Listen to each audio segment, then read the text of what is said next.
Side hustling completely fuels me. I love it. But now I realize with this new life change that financial independence and online entrepreneurship are not the same thing.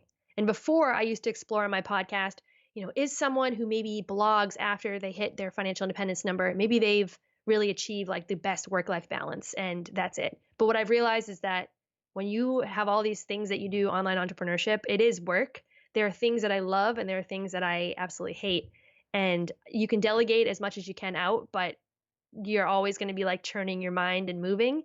So I guess my husband and I are really committed right now to a true financial independence. We're not going to try to be those people that are retiring at age 33 like some of the people on my podcast.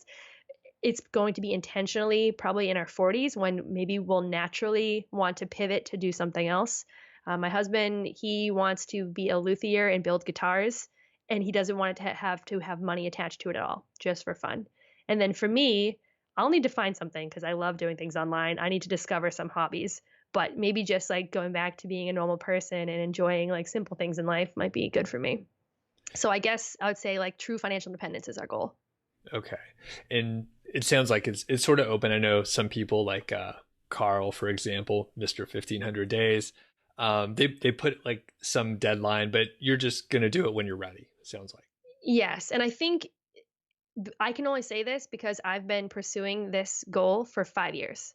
So I have 5 years worth of savings. We've had an incredible bull market, and luckily I had money to invest at the time to take advantage of these things.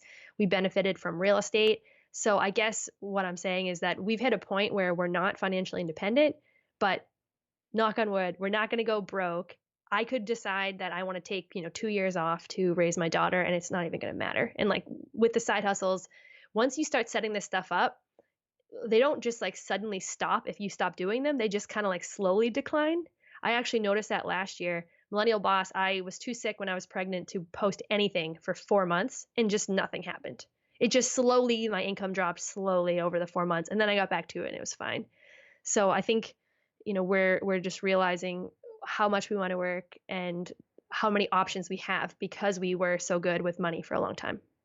Interesting. Yeah, because I was gonna say like we feel sort of the same way. Like it's been a good market for a while. We've had good jobs. We've been saving. We have good habits and stuff. So I need to get my wife to listen to this episode. She doesn't listen to any. Well, tell her to listen for sure. Yeah, my husband started listening to my podcast when he was walking the dog, and I'm like, whoa, okay. Are you in this now? He was giving his friend financial advice. I was so proud. Ah, that's pretty cool. Have you ever had him on the show?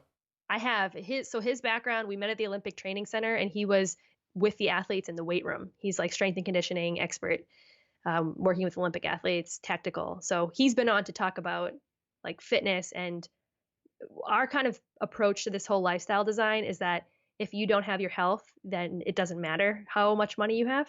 So he's kind of chief fitness officer, nutrition expert in our house, and I would say I'm chief money officer, and it's a good mix. Sometimes we clash, but I appreciate his knowledge because I want to be able to take advantage of what we've built for as long as we can and be as healthy as possible for it.